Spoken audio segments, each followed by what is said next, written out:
Kemudian untuk persegi panjang selanjutnya berarti 1 plus 2 per N. Nah itu F1 itu kan bisa saya nyatakan dengan ini ya, F1 plus 1 min 1 dibagi N. Ini kan 0 ya yang ini, berarti dapatnya adalah F1. Kemudian F1 plus 1/N kan ya, itu untuk yang nilai fungsinya ini. Yang di sini, ini kita mencari tingginya ya, tinggi dari persegi panjangnya. Persegi panjang. Nah, di sini F1 plus 1/N. Nah, ini dapatnya dari mana? F di sini kan bisa saya nyatakan dengan 1 plus 2 min 1 sampai dibagi dengan N. Ini tidak lain adalah ya tadi F ditambah 1 plus 1 per N.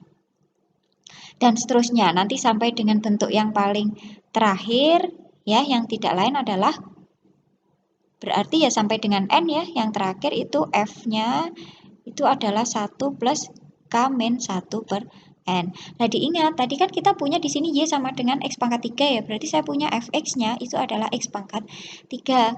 Berarti tinggal dimasukkan aja, kalau F1 ya, berarti ya di sini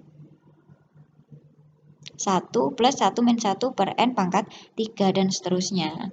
Jadi di sini F-nya yang di sini ini langsung disubstitusikan ke fungsinya sehingga diperoleh ini.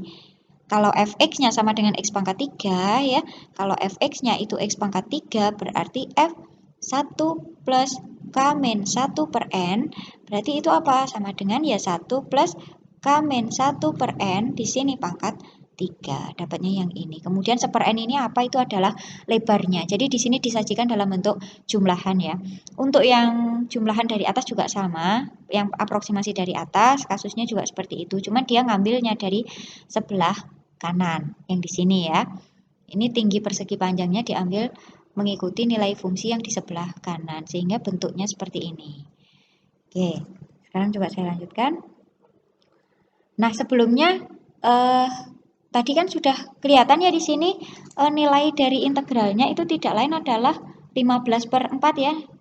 Nilai dari integral X pangkat 3 dari 1 sampai 2 itu nilainya adalah 15/4. Nah, ini coba kita aproksimasi. Kalau jumlahan dari bawahnya berapa, jumlahan dari atasnya berapa, kita bisa melakukan simulasi numerik atau komputasi numeriknya. Ya, yang di sini ketika N-nya diperbesar ya, ketika N-nya diperbesar di sini nilainya bagaimana? Ternyata aproksimasi yang dari bawahnya dia semakin menuju ke 3,7413. Ini dari sini semakin membesar ya, 3,08, 3,5769, 3,68, 3,71 dan seterusnya, itu hasilnya ini 3,7413. Kemudian yang jumlahan dari bawah yang dari atas itu nilainya semakin mengecil ya di sini 4,48, 3,92 dan seterusnya sampai ketemu 3,7588. Di mana keduanya itu semakin lama semakin menuju ke 3,75 yaitu nilai real dari integralnya tadi. Jadi di sini sudah terlihat ya bahwasanya konsep konsep mencari luasan daerah di bawah kurva itu sama sekali tidak menggunakan konsep derivatif ya di sini sebenarnya. Kita lebih menggunakan kejumlahan ya sebenarnya kalau kita amati lagi. Oke, coba sekarang kita lanjutkan. Nah, di sini sebelum masuk ke integral lebih lanjut, di sini coba saya kenalkan dulu ada yang namanya partisi ya, ada istilah partisi. Jadi ada pendekatan integral itu menggunakan pendekatan Cauchy gitu ya. Pendekatan Cauchy di mana di sana nanti juga akan menggunakan partisi juga. Nah,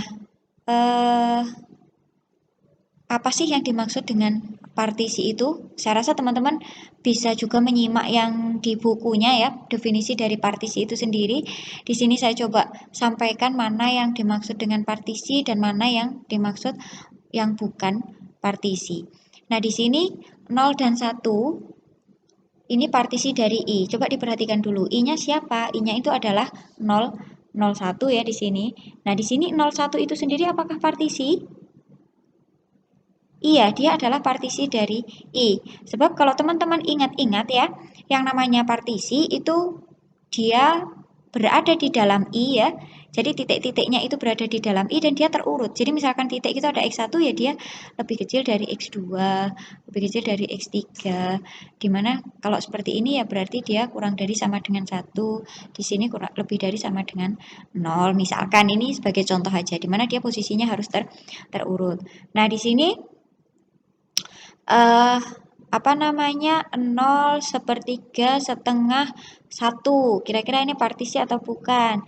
Ya, di sini dia merupakan partisi dari I. Kenapa? Karena semuanya ini anggota dari 01, kemudian dia juga terurut. Kemudian yang ketiga, di sini semuanya juga berada di interval 01 ya, titik-titiknya yang di sini.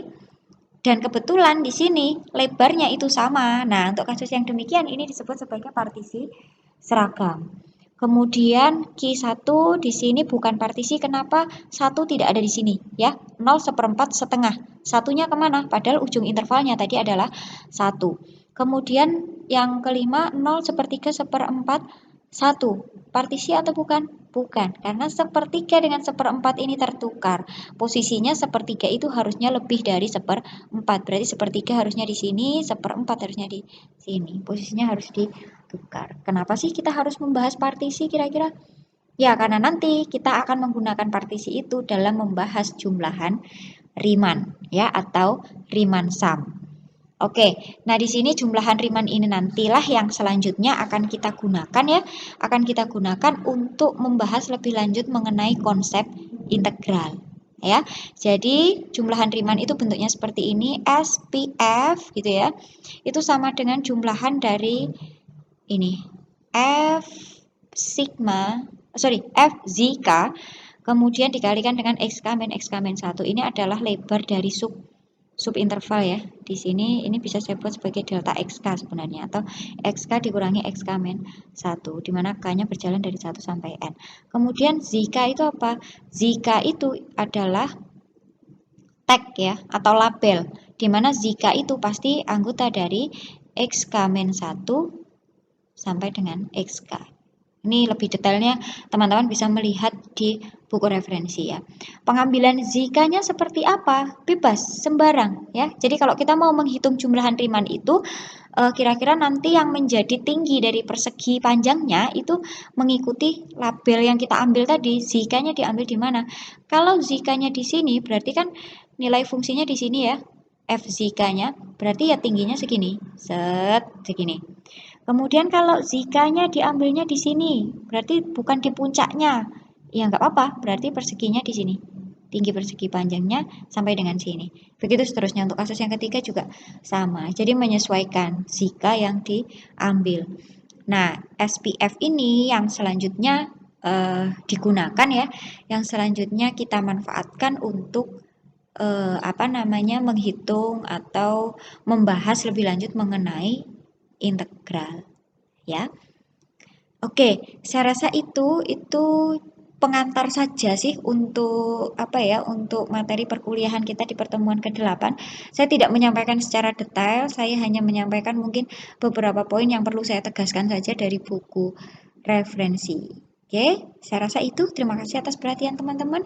Saya akhiri. Wassalamualaikum warahmatullahi wabarakatuh.